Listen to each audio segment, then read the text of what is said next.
Samuel était là, Zola la wapi, pembe de tumbeli. Mais Zoyo Kanzambe comme Samuel, à Québec wapi, à Kepa Eli. Pourquoi? Parce que c'est lui le père. Ok. À Kepa Naye, quand ma commis qu'on a une habité, Zola Kibola la béquille, à Zondi. Aïe deuxième fois, aïe qui dit sous Bela Wan, deuxième fois. Et là, il s'est zonné Kibola la béquille. Papa, troisième fois. Eli, aïe comprendre. Ah, moi non, Zamba Sanou, Zamba Bengi. Donc moi, je comprends que moi, je ne peux jamais comprendre l'appel à Zamba. Ok. Jamais. Moi, je ne peux jamais. Papa n'a l'oubli jamais. Qu'on l'a qui sa collaborateur, l'a qui sa fils. Moi, j'aime travailler avec des fils, pas avec des collaborateurs. Et puis, à cause de ma collaborateur, j'ai des fils. Ma fils va connu la maturité. Ma fils va conduire papa ne rêve. Même si je suis fatigué, Arona il sera là. Je tombe la papa. Ma boko de ma tombe là ma boko. Ma moni moyen ça te. To soit ma banga to chapé. Ma boko père. Et tu la mais un collaborateur là pour tu es fatigué. Tu vas dans son bâton de commandement. Il peut te détruire. Il peut te détruire. Pour qu'il Kinshasa changer papa. Le jour où on vient d'Afrique d'ici, on change sous son papa. On vient d'Afrique d'ici, comme la France, on change papa. Nous connaissons comme les États-Unis, on change sous son. Maintenant, nous sommes sur le nom père spirituel, on a Koufa. Ce qui a Koufa, je suis d'accord. Ce qui père spirituel à Koufa, là je suis d'accord, tu peux chercher. Papa, tout ça, on a tout le monde. Tout le monde est donc, ce qui perd à Koufa, tu peux chercher. Au Kokonuka. Combien d'habitants tu peux se marier.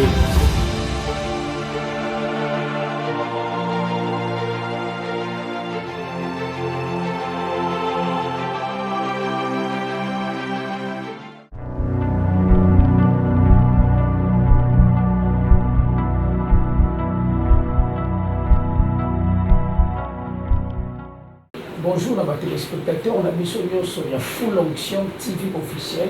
Comme on a vu partout ailleurs, même dans les bandes, Moka, partout. Vraiment, une fois encore, je vais encore vous dire de s'abonner dans notre chaîne télévision. Il y a Full Onction TV officielle. C'est moi, votre humble serviteur, le frère Jérémy Bongo. Vraiment, je vais vous dire que frère Jérémy Bongo, Nicolo, on se quitte sur le terrain. Et ils ont quand même en cas de l'autre qui sur le terrain avec un sujet où ils sont très important. Et vous avez vraiment pour nous, essayer un peu pour répondre à ma question. Et presque non, il faut aller chercher le pasteur James Mbia encore. C'est pour cela qu'il y a un autre qui na bandeko na biso ya nyonso ya presse toye na kati ya bureau ya pasteur James Mbia pour nous retourner un peu certaines questions avec un peu qu'on répond les biso vraiment te possible encore ba mbote et belé. J'espère que sans plus tarder toye na kati ya bureau ya pasteur a besoin mon toye na kati ya bureau il y a pasteur et lui-même aussi il est là. J'espère que ça y a mis biso de mon essaye de tokota na kati ya bureau toujours PC maloba. J'espère que vous aimez bolanda biso bolanda président na mokemi parce que ça va te belé ici va se bénéficier par rapport à la sagesse et la connaissance. Il y a pasteur James Mbia. Sans plus tarder, bonjour pasteur. Bonjour papa Jérémy, bonjour papa Merlin, bonjour na bande konoso bazolanda biso à travers le monde. Nzamba pambola bino na mabota na bino mobimba. Vraiment vraiment merci pasteur et c'est moi yakumono lisusu en bonne santé te mesana retourna pour na bande ko bazolanda boni église des andengini nous évoluer ndengini comment va l'église. L'église a évolué très bien par la grâce du Seigneur. L'église qui est conduite par le Saint-Esprit et tambola ndenge Saint-Esprit azomema yango pandenge biso tout ezomema na yakota la vie église ils ont marché très bien. C'est chaque jour tous à la présence d'Azam. Vraiment l'église ils ont marché très bien. Vraiment merci pasteur. Naba téléspectateurs na biso bazolanda biso vraiment eloko pousser biso de le soutenir na bureau pour na koluka yo pour na ressourcer vraiment na ba sujet moko et ça très important Maintenant, tous on a besoin tous un peu bien nonango na bande ko bazola na biso di banda ya mboka. Sujet na biso ya lelo pasteur James Ezali di kambetali ya mentor et le père spirituel.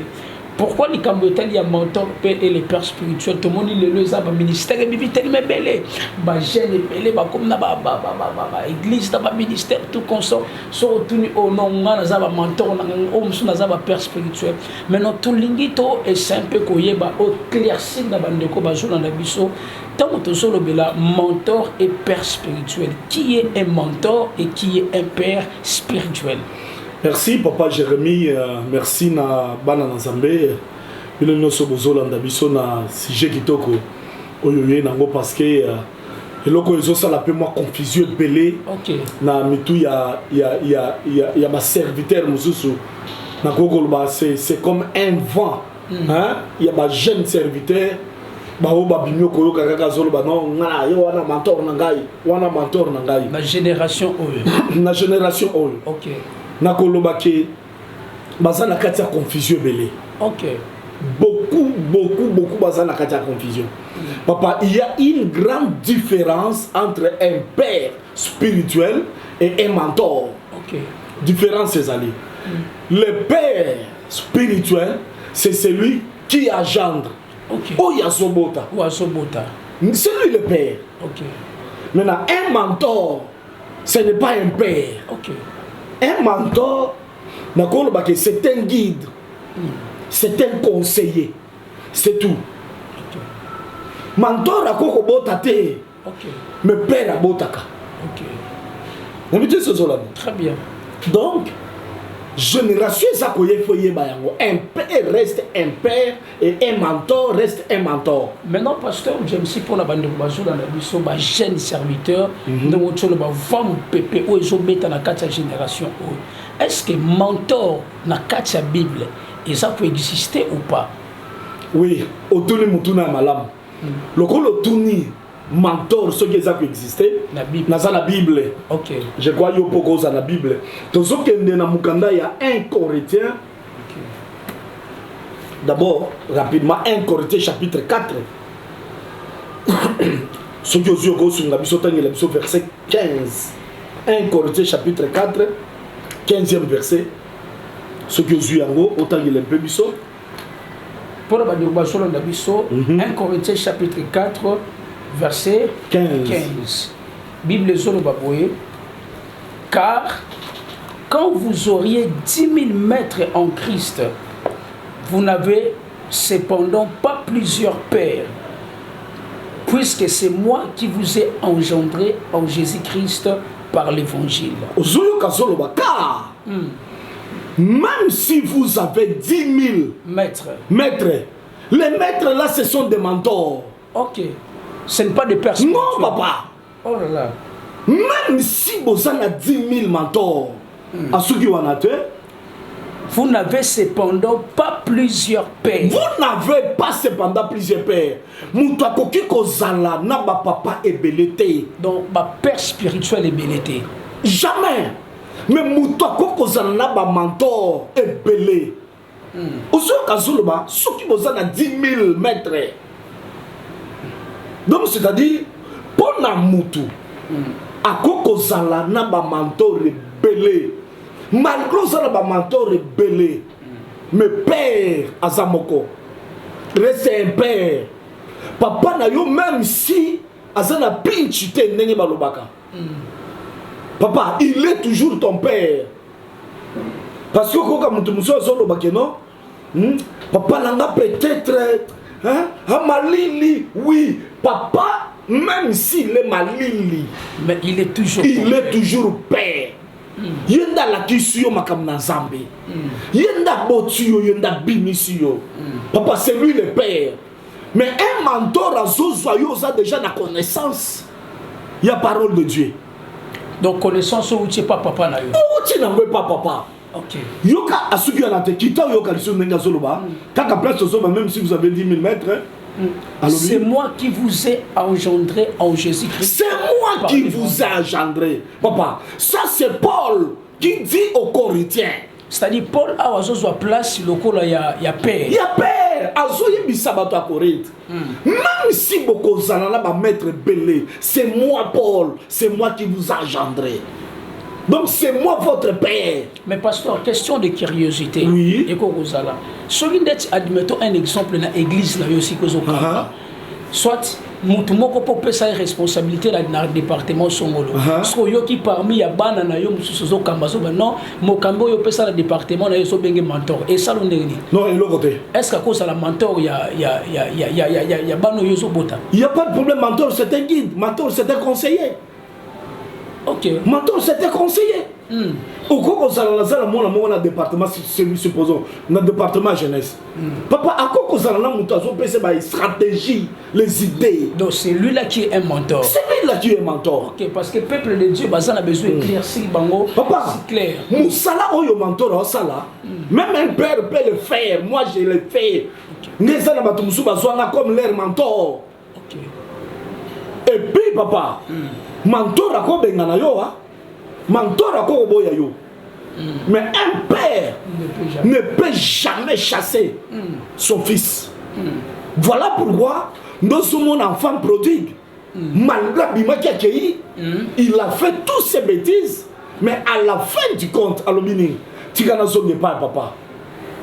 Ne songe pas papa. Donc c'est ça. Donc moi n'attaque papa koko changé était.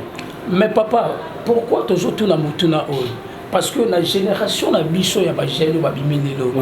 Parce que apparemment mentalité moko s'est passé par ba jeune bazana besoin ba yeba. Parce que les gens pensent que quand on le mentor, il faut azalaka moto azali pasteur. Est-ce que moto ko za la mentor, est-ce que moto za pasteur ou à cause za pasteur té? Bongo yo za awa tozala makamna nzambe papa. Toi tu es un homme de Dieu. Aucun qu'on soit mentor qui n'a pas la connaissance de la parole de Dieu. Explication ni n'a coupé ça. Papa, et puis, pour avoir un mentor, il faut aussi des critères. Ok. Oh, il y a chez les mentors. D'abord, le mentor là, il faut que le mentor ait choisi dans le ministère. Ok. Ne me dites ce Zolanda. Akake mate. Akake mate. Ok. Mentor, il faut que le modèle. Ok. Mentor wana, il faut à Salamuto y réussir sur tous les plans. Ok. Donc sur les plans ministériels. Ministériel, il a réussi. Ok. Il a réussi. Maintenant, ce qui va critère wana sana yangote. Il faut voir qui ça y. Mais question monsieur ça pasteur. Mentor faut ça ba critère nyos. Pour na ba téléspectateur. Ndoko moka meka ko tuna nga bina meka no tuna pasteur. Ya zane mo ndimi. Ane serviteur été. Et ça a permis à serviteur de base à mentor ou soit fidèle à cause de la peine à mentor. Fidèle à cause de la peine à mentor. Ton but c'est un guide. À ça, on doit orienter. Mais moi, tu es pasteur, ça fait confusion non, papa, continue. Parce que yo osa père spirituel, oso kamba. Oui. Admettons que yo oyami mondimi mo non nazaki pas pasteur songolo, yé pas dans la ganga kabaranga. O sentir en ndenge. Non, d'abord ce qui est dans mondimi, ana ba pasteur mi balemi sato balandela kaye. Mondimi ana za na confusion makambe belé.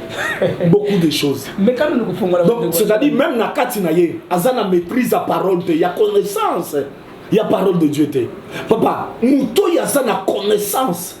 Il y a parole de Dieu. Il ne peut jamais avoir 2-3 pasteurs au balan de la gaille. Ok. Au balan de la gaille, non? Mais à quoi qu'on s'en a mentor? Papa, il y a des choses, tu ne peux jamais dire ça. Et pas mentor. Mais tu peux dire ça. À ton père. À ton père. Ok. Non, mais tu sais ce là. Tu peux dire ça à ton père. Na lobia wa ke mentor à quoi bengana yo? Mentor à quoi boya yo? Mais le père spirituel. Mais le père spirituel a coquille jamais koboya yo. Maintenant, ceux qui ont ça 3-4 pères, oyo yo ça na bango. Dis-moi, même si on a 1/10 na yo, on peut s'en aller. On peut s'en aller. Ndeli kambebele ba fidèle ba sana ngoya. C'est ça. Au comment na muto azalina, azolba lui c'est mon père. Le père Azali, ce n'est pas un sacrificateur à fonction. Il y a des sacrificateurs, mais qui n'est pas en fonction. il n'a pas droit. Il y a pas makambo mususu parce qu'il n'a pas fonction. Okay. Il n'est pas fonction. Ba droit d'être ni ba droit ça biso ko yeba ba droit ya ba offrande to ba droit ni ne sait même ba droit ba offrande même droit ya ko imposer maboko osambela pona ye. OK. C'est comme un officier à sa fonction de à couper sa commandement pas nani. Parce qu'il n'est pas fonction. Okay. Donc un sacrificateur en fonction papa il va à la oyo azokamba azana batu azana kati ya sacerdoce azo travailler. Mais ça le monsieur azo travailler. Donc ce qui moi na nzambe azali na ba père abiso na ba pas de père na changer la ngai on a ba pasteur rebellé. Bon à cause na ba pasteur rebellé mais pas père rebellé. Père asalaka moko. Papa tokende yo za na papa boni. Comment ya bongo ça nan? Ya papa moko. Et ça ya papa moko. Bien que ma papa le qui basali be papa kulutu. Oko que ne pas papa kulutu. Papa kulutu abetu yo. Oh papa na poko ko bimozonge pas papa na yo. Na zonge pas papa. Mais ce que papa abetu yo. On a place au Kennedy. OK. On a place au Kennedy. Donc c'est ça un peu confusion. Oh il continue makam na Nzambe na génération ça komata. OK.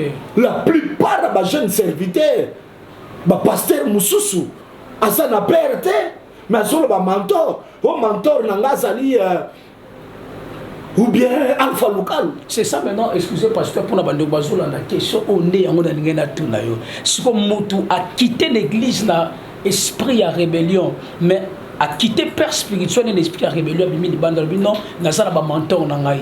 Je ne sais pas comment expliquer on est parce que ba jeune belé presque ba osalango. So que tout na ça na mentor, na ça na mentor à l'endira mais père spirituel na ye à se séparer na ye na ndenge ya babi. Na ebité koko expliquer aucun jeune ou aucun homme à se séparer na papa na ya molimo na ndenge ya mabe avant ça. OK. Jamais. Faut la basola. Na makamu na Nzambe. Un père azalaka na torte. Le père a toujours raison. OK. Na kosala na so gogola yo. Na kosala na freiner yo. Ça fait partie de la formation na yo. OK. Cela ne veut pas dire parce que na so bloqué yo obima. On non a tigué.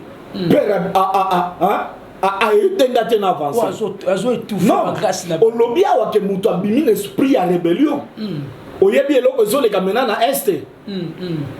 Ba rebelle nyoso baza na est comment bazo sala bango ceux qui ont commis se rendre te papa ça c'est sûr c'est la même chose moi na zobima alobi wa papa bloka yindai nga la kei d'ailleurs ça papa na gate na que so ba mentor au salaire OK au salaire grave même Nzambe encore reconnaître moi na wana te parce que obimi ndengeni ceux qui toquent dans Isaïe, je crois que les enfants rebelles.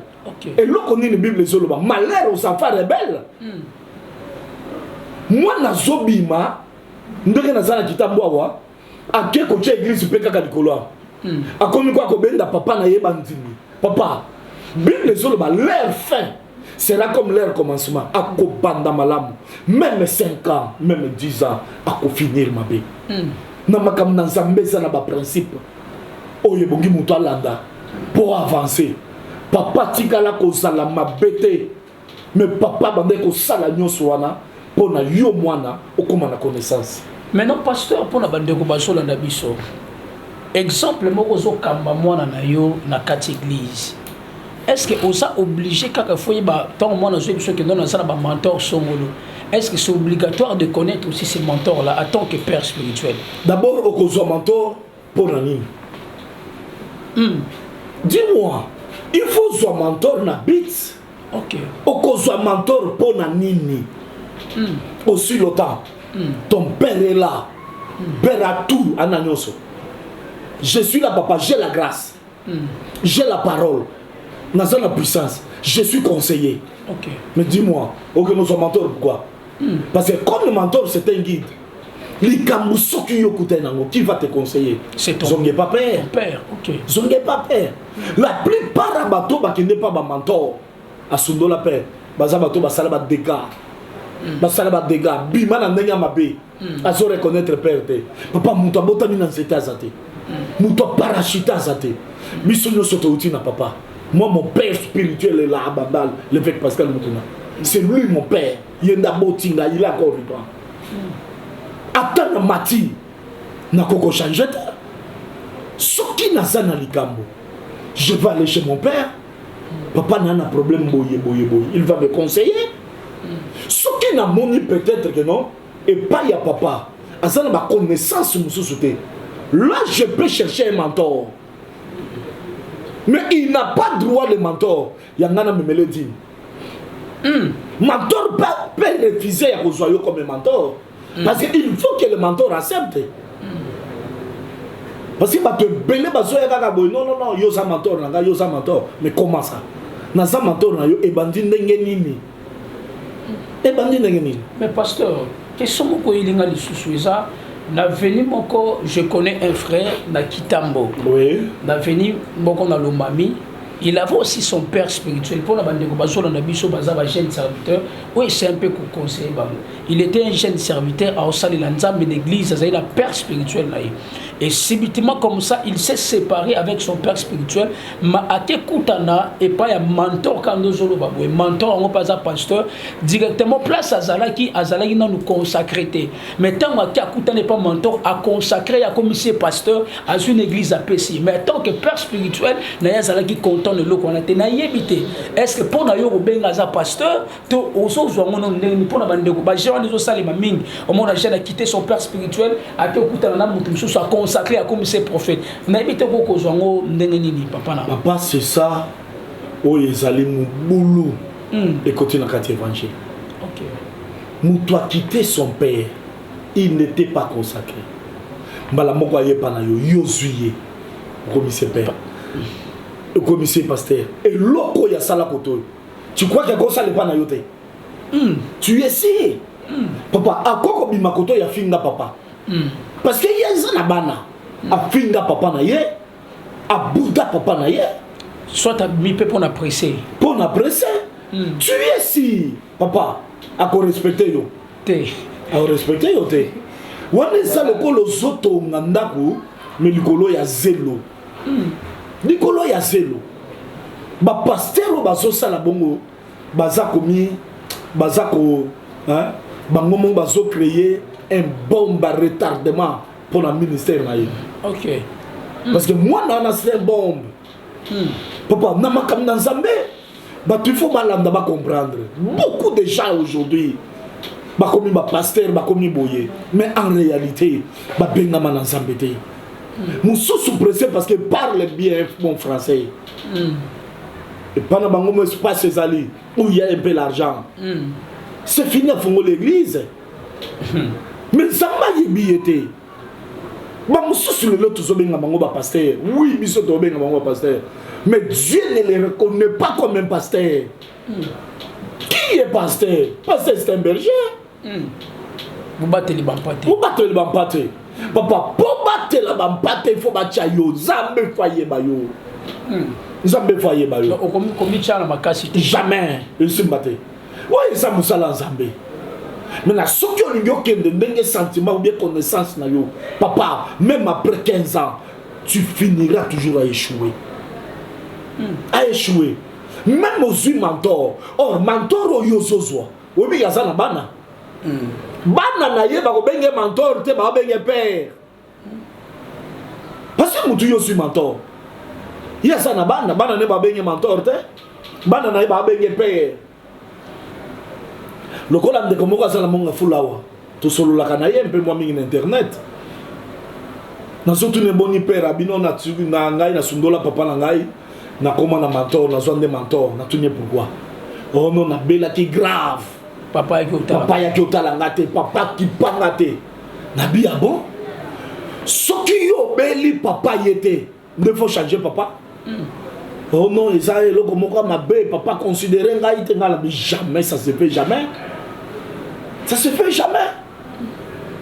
Pour mentor ayo otala yo so mutona yo otala ondo suye mentor na yo. Jamais papa. Et puis on a le mentor moko so bango belé Paul même si vous avez 10 000. 10 000. So bango belé. Ma téléspectateur on a vu ça au musée on a vu ça dans Full Onction TV officiel. Tout ça juste un pasteur, James Simbia. Et c'est un bon pasteur, j'espère que j'aime lorsqu'il parle avec la certitude, il parle aussi avec conviction, surtout pour la rotani sabana nzambe confusion oyo et koti mingi nakati na église. Motuna musu pasteur James Mbia toko tuna yo papa ezali ba critère nini oyo yo père spirituel azana yango ou ça parfois il y a et ça plus important que ba critère oyo mentor azana yango. Yo mwana d'abord okoluka papa pona ba critère te. Tout oyo papa no azana yango. C'est ça. Oyo yo copier, au copier. Oyo yo c'est pas papa. Omoni papa kokozala a un peu chaud. Je n'ai pas dit que mon il faut ça peka ka chaud. Moi le kokotal a père na biso ça que peu brutal. Mengai. Naza brutalité ndenge za basana parce que bana nyonso basala ka ndenge moko te. OK. Mwana mususu akoko za la brutal. Mususu za calme. Donc et pas ya papa, tu ne peux jamais yo mwana papa na fois za la critère, il faut za la béni, papa na fois za la mongo, papa na fois za la jamais. Même si ton père a me poussé, accepte ton père. N'engazali. Même si ton père n'a pas d'argent. D'ailleurs, maintenant, bah te belé le lot, bah comme kolinga ba mentor, pour yebi que mentor en ala. Papa molami, akenda ka poto azongaka. De moins intérêt comme intérêt. C'est ça le ko la bato basoka ba parrain. Alors soit parrain pour yebi que moins intérêt. Yebi que parrain ko zo les charges ya salle. Akoko sombela yeboye. Soki parrain wana za ne l'autre côté.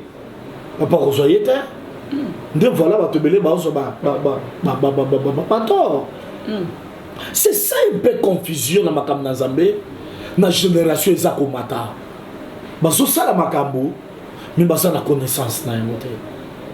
Je connais un prophète, papa, Abim Makandeur Amboka, Azo Salamakamo Minene, le prophète là. Prophète là, koko soit numéro yo, akoko ebiso fungola numéro a pesio abando tangelo na numéro o benda boya muto yo yebi. Mais abimé pas na bango comment. Asala un dégât, asemisi moi dans l'église. Maintenant, tant bangi va suspendre ye. Allons papa, tu crois que muto aboye? Zamba ko applaudir ye? Jamais. Zamba ko soutenir ye? Jamais. Pourquoi? Parce que à Longwe, tu ne peux jamais quitter ton père. Parce que papa a gagné la caillou. Parce que papa ça la caillou bouillé. Non papa. Moutazo quitter chez son père suit le temps de Dieu. Et Koki n'a qu'à ta vie à quitter. À ce moment-là tu peux quitter. Regarde quelque chose. Appelle à Samuel. Comment Samuel était appelé par Dieu? Ok. Élie était là. Samuel était là. Zola la wapi. Pemene tumbeli. Mais Zoyo Kanzambe kobenga Samuel. Akeba ki wapi. Akepa Élie. Pourquoi? Parce que c'est lui le père. Ok. Akepa na ye. Tango akomi kuna ayebisi habité. Zonga kindola na bengiote. Azongi. Aye deuxième fois ayoki lisusu mbela wana. Deuxième fois. Et là, il s'est dit que papa, troisième fois, Eli, aïe, comprendre. Ah, moi, non. Zamba Salinu. Zamba Bengi. Donc, moi, je comprenais que l'autre. Moi, je ne jamais comprendre l'appel à Zamba. Ok. Jamais. Moi, je ne jamais. Papa n'a l'oblige jamais. Okay. Moi, je ne comprendre jamais l'appel à Zamba. Mouto ya ko comprendre l'appel que moi, non, Bengami, ça, papa. Le père spirituel. C'est le père spirituel. Zamba était. Non, ça m'a bengi yo. Mais mouto ya ko comprendre que notre Dieu a bengi yo. Et ça papa, ils a yoté parce que on a connaissance on a té. Et ça biloko passé faut fongolo mo mutu pour la badi. Regarde papa. OK. Maintenant so yebisa ye soki yo ki mungongo wana. Lo banga yo yo, musali na yo. Nani ala kisi et ça papa. C'est le père. C'est le père. C'est très mais moi na yeba ki biloko yoté. Ayeba ki ngote papa. Voilà confusion au yezan lelo. Na basani na Zambé belé. basali na nzambe ebele bagénération eza komata. Si on comprend bien, Élie azalaki pembeni moko na Samuel. Donc azalaki kola lesika moko na Samuel. Samuel nda azalaki pembeni Élie. Ya Élie. Samuel. Et puis babandola lesika moko te. Samuel azolala na te. Élie azala ndako. Le père. Le père doit dormir à la maison. Aïe aïe. Yo, lala nanda nani ne pembeni ne tumbelu. Lala na casa église. Ce que yo nzamba communiquer yo, va directement chez ton père. OK. Chez ton père. Dans ce monde loco, Samuel a salaki. Accueilli par Élie. Élie n'a comprendre que non nzamba bengiye. Connaissance wana ya salaki na yangote. Malgré c'était le temps de Dieu, c'était le temps Yakobengama. Mais Élie n'a compris pas. Papa nda yebi. Non moi non yo. Zamba sabenge comme il temps la ye. Tika na salani. Mais yo comment le robi matin? OK. Ton nom la bimi. Okokite jamais. Na bimi pour na ki mungongo. Jamais. Il faut pas la kisayo. Il faut pas y biso mungongo yo ki ana. Ce n'est pas n'importe quel mungongo. Ce que yo ki angolo ba beye. Papa makam na Zambé, il faut pas prendre. Amen. Il faut pas la kisabatu. Malgré tout solo mais la pona bato ba sa na Zambé. Même bana na Zambé. Papa il faut pas ça na connaissance la parole de Dieu. Parce que le loyo ba sa na Zambé belé ba so tia confusion na muto bana na Zambé. Même bande kwa poto. Les lois bateau baso sala sala bango ba confusion belé ba lande la ngote mais ce sont des prophètes. Papa ben monsieur Zakoya to kolobela même les prophètes et la prophétie. To kolobela biloko wana. Vraiment ba téléspectateurs na biso kozolo na biso quand même unité tozo déjà conchité na émission na biso de Kambotani il y a mentor et le père spirituel. Je vous avais dit où est ça déjà première épisode na biso il y a le mentor et le père spirituel. Je crois deuxième émission la mission mususu ozala encore entre les mentors et les pères spirituels parce que nazo sentir que ça na makambo oh faut papa James a fongola moi mingi maintenant likambo tali ya confusion ya sémence mais pasteur yo so mona te ke ba fidèle oyo bazasa na l'église o parfois to kokolo ba kiasa na 10 mentor azana ba azana mutu songo la pesi asa mentor na ye alandela kaya guida kaye na sémence ya mentor parfois et quand tu as confusion tu na kati ya vie ba fidèle confusion mon na kati ya ba vie fidèle na éviter non d'abord na bandu na basali na Nzambe mutu yo suye comme mentor papa oyebi ta mususu alliance ni na sala ngona Nzambe te. OK oyebi ba pratique ni ya sala kate soki aza mutu aza na ba pratique mususu aza mutu ba fait étranger ako entraîner na biloko wana. OK ako entraîner yo parce que nga papa na la kiso ko bamba batu mouchoir te yo so bamba batu mouchoir zo yango wapi. OK c'est-à-dire copier en quelque part confusion c'est la même chose aussi na bana na Nzambe o ba mesana ko changer ma père ko changer c'est la même chose okoki kozwa semence mabe et pas ya muto yo papa soit azolandela yo ba ko transmettre quelque chose car en imposition de main. OK ba transmettre quelque chose peut compliquer vie na yo ndezabi loko bana na Nzambe fo ba yeba yango ya basala na système wana te ya ko changer basali na Nzambe basala na ngote parce que o ya sa papa na yo te au sala na mawana yo te au kamola yo mais papa na yo ndako sala na mawana yo voilà un peu oyo nakoki koyebisa bandeko papa c'est massa mabe okozwa yango pour na bandeko baza libanda ba jeune serviteur azalaki na Congo mais ake libanda conseil ni ko pesa bango ko azaki serviteur awa ake libanda ya mboka bazolanda biso conseil na ko pesa bango papa il faut bazala na père bazala penza na mentor te bazala na père zolanda très bien papa Jérémie ezala mutu mususu abima akendakana.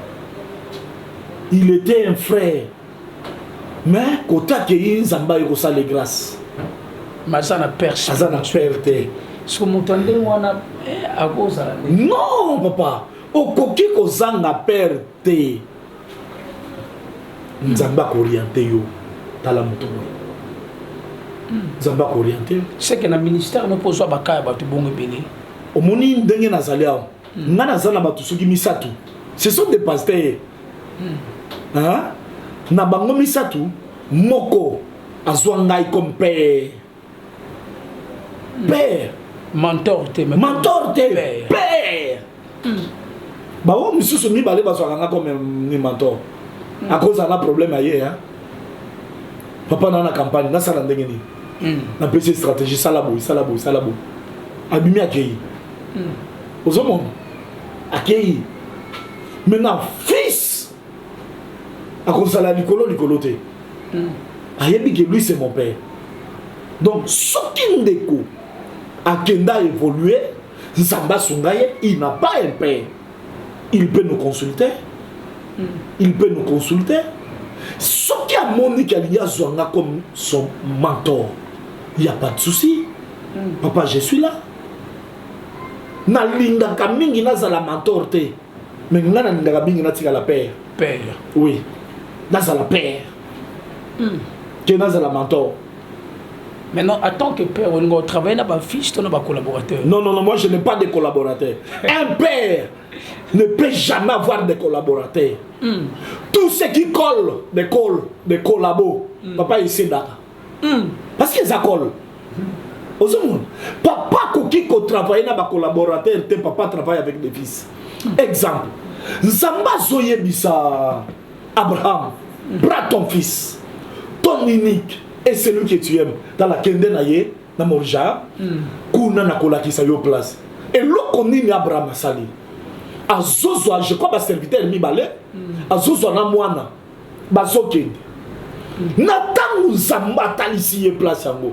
Qu'est-ce qu'Abraham a fait? Abraham n'est pas allé, n'est pas monté avec des collaborateurs, ba serviteurs ayebisi ba mobino botikala ngana mwana tomati jomata amataki na ba serviteur te amataki na ba fils et ça na ba secret mususu na makambo nzambe la ki sa fils collaborateur te a détourner. Wow, vous comprenez papa? La qui sa collaborateur te la qui sa fils. Moi j'aime travailler avec des fils, pas avec des collaborateurs.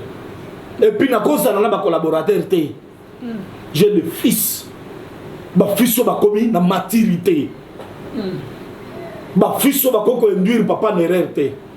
Même si je suis fatigué, Arona il sera là. Totombo la papa, maboko likolo.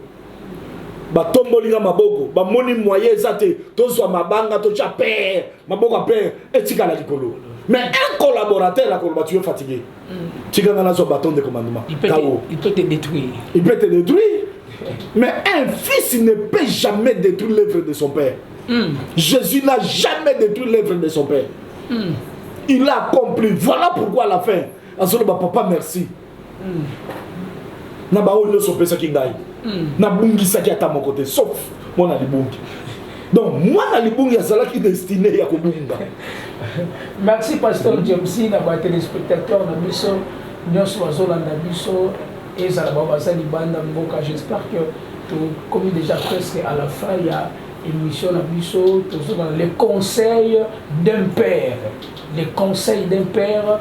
J'espère que bandeko bosola na biso na pesimbote na Meda la Blanche oyola na biso et na pesimbote Patricia vous a tellement belé je crois comme presque vraiment ko chiter na programme na biso ya lelo maintenant na tika juste na question suka pasteur pour na bandeko bazola na biso conseil ni ko pesa na ba mentor oyo bazo comprendre te ke bato bazo apemeli na bango bana mususu baza ba fils ya ba rébellion sans pour autant ba ba père spirituel na bango pe bazo consacrer bango ba pasteur ba prophète conseil ni ko ki ko pesa bango conseil na ko pesa na ba mentor.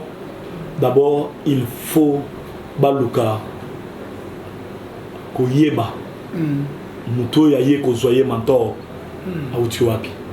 OK côté auti alongwe kuna pourquoi c'est ça papa de père que ndenge na lobi oya ko bomba à retardement T.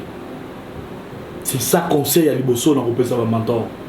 Il y a mis balai un mentor il voyait ba que celui-ci n'est pas mon fils. Il n'est pas mon fils. Il est venu chez moi parce qu'il a mon na qualité moko. Mais ce qui a mon na qualité pe mususu il va aller. Il y a bayeba na pesi bango 1 Corinthiens chapitre 4:15. Bayeba que mentor à cause la yemo côté. Que moto yo azuna mentor à cause na biso epelé. Peut-être mon mentor rebelé bayeba kate. Donc conseil na kopesa bango ya moi. Ce qui m'a yebi que moi non côté outil moi non ya tombo kelaki papa benga na ye. Tikaye parce que ndenge osali papa na yo. O salamai. Mais ce que pour la bateau bazar la père spiritualité azara papa molimo tako ko encadrer soit mutuwa uti voyage uti mbujima ya uti kananga mutona ye awazana père spirituel ko encadrer té père spirituel atazana na nganda jika atazana mboka c'est ton père. Yo uti kuna papa salate comment papa what is a beret pour ye Kinshasa changer papa. Le jour où on est d'Afrique d'ici de changer le sous papa. Au long Afrique d'ici de comme en France on changer papa. Nous comme États-Unis on changer le sous. Maintenant nous sommes sur le nom père spirituel en Akoufa. Ce qui a Akoufa je suis d'accord. Ce qui père spirituel Akoufa. Là je suis d'accord tu peux chercher. Papa Tozawana Tokoko Sunga. Tokoko orienté yo. Donc ce qui père Akoufa Yebayango tu peux chercher. Okoko Luka. Takobenga biso tukoko sungaye tukoko sungaye soki na moni soki a moni ki a sepeli azonga comme un père. Je suis là. Bah téléspectateurs on a biso te comme presque à la fin na émission na biso ya conseil du père. J'espère que et ça parmi les émissions oyo et bandi ko landa ma mingi na Full Onction TV officiel. J'espère que pour la deuxième édition, il y a les mentors et les pères spirituels. Je crois d'ici là, donc on a souscrit encore, c'est que la papa ou encore. Non, pas les mentors, mais les pères et les mentors. La bandit n'a père. Et puis, il y a un mentor. Pourquoi on a un mentor et les pères? Les pères d'abord, les boss. Et les mentors. Vraiment, tu sais que là, il la deuxième édition par rapport au sujet au lissus. Papa j'ai mis Zamba Pambola bino Zamba Pambola l'équipe technique mobimba ndenge boyaki na koyebisa bandeko na makam na Zambé basa la confusion te même na balandi basa la confusion te oyo eza makambo molimo bakendaka na makambo na sentiment te papa il faut Zamba convaincre yo muto tant Zamba convaincre yo ye il faut na katina ye au monde a vraiment que oui azamuto nazo zoyer comme père comme un guide au sein de l'autre par sentiment parce qu'il parle le bon français ou azolo anglais ne fais pas ça Ozomo ne fais pas ça. Un prophète n'est pas un berger. Bande quoi poto balingi makamo ba prophète belé. No moni ba prophète ba sako escroquer bango. Donc na koyebisa bandeko ba o bazolanda biso on est là pour nous servir bango. O ya moni que na kanal na biso ako qu'on soit quelque chose parce que on donne à quelqu'un ce qu'on a. OK. À moni que dans cela na ngai ako qu'on soit quelque chose. Papa, je suis là. Moi, je suis un bon conseiller spirituel. Nako conseiller, nako orienter.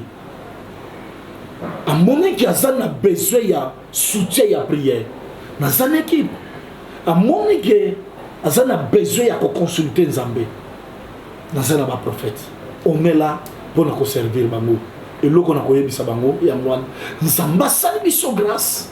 Peut-être que Tozali. Nous pépons les asiko le kofula. Mais nous sommes allés bâtir bisoté, mais nous découvrir le biso. Nous loko na koko yebisa bango yango. On a vraiment zamba pas mo na bango.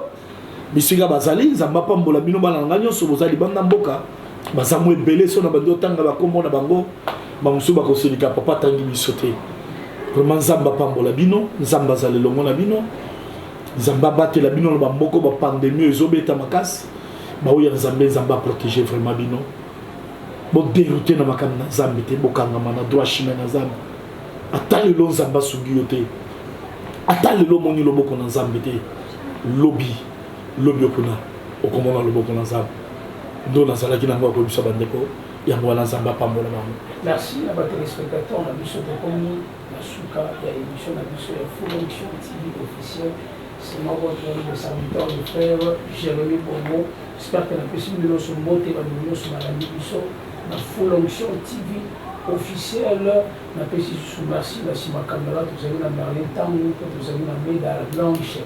Donc réalisateur de nous sont vraiment la possible merci, j'espère que Toko Kutana, Isusu, Mala, Yassima, numéro na biso eza affiché wana, sur vous en avez va coordonner nyonso, ou même sur la numéro eza affiché wana, et vraiment vous s'abonner encore de plus na ma chaîne na biso ya Full Onction TV officiel, puis ya Full Onction Business TV.